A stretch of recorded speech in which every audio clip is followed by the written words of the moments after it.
Welcome everybody, I'm Darth Goku, and welcome to our new Territory Wars defense strategy. We used to have a defense strategy, and we're going to work off that one, but we're going to alter it slightly yet again. This zone here, as always, is still going to contain all of our Night Sisters. The reason why I want all of the Night Sisters in this zone is a deterrent. We don't want them going north. Nice. I will spell it correctly. So we don't want them to go north. We want them to go south. So if we can block this zone up, and I know what it's like. Everybody doesn't want to verse a Night Sister squad. Even their counters sometimes don't do very well against them. So I always avoid taking on a Night Sister squad, especially in squad arena and stuff like that. Always avoid them and go for another team. And that's the whole theory in why we want our Night Sisters in that zone. Would like to see the guilds work on them still a little bit more. They are a powerhouse in our Sith raids, and unfortunately not enough people are utilising them correctly. Okay, in our second zone here, and this is where all our changes are going to come, this is where I want our best defences yet again, but I want to put in half of our defensive Revan squads. Now, with our Revans, I want to firstly divide them into half.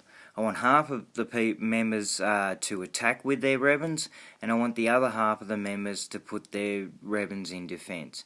I think we have about 12 to 15 Revans all up. I haven't counted properly, but one day we'll get in there and we'll find out how many we have. So half of them, I want them in this zone, half of our defensive ones. So that's probably about 3 or 4 Revans in that zone. And yet again, I want 3 or 4 Revans in this zone. And I want to save the rest of them for the attack phase. This zone here, yet again, we're going to put our first order squads in as well. I don't want to anchor the first 4 zones like we used to. So there'll be no anchor in the Phoenix zone, there'll be no anchor in the Night Sister zone, there'll be no anchor in the Revans zones, because basically those squads themselves hold the line as they are. In this zone here,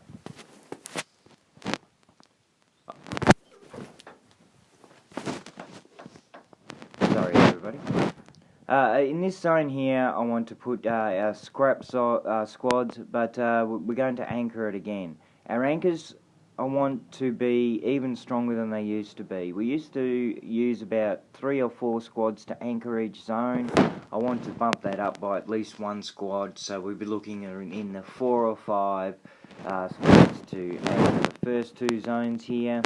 And then we'll probably anchor this one back here with 2 to 3 decent squads as well.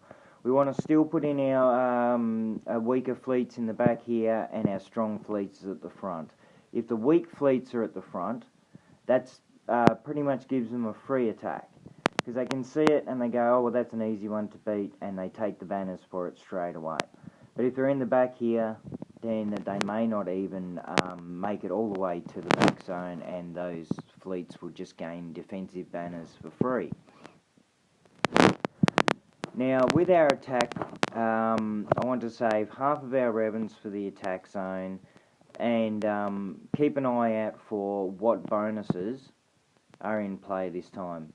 It looks like all hands are on deck this time, giving each one of your Hans a bonus, and if they're in the same squad together, that bonus will extend to each one.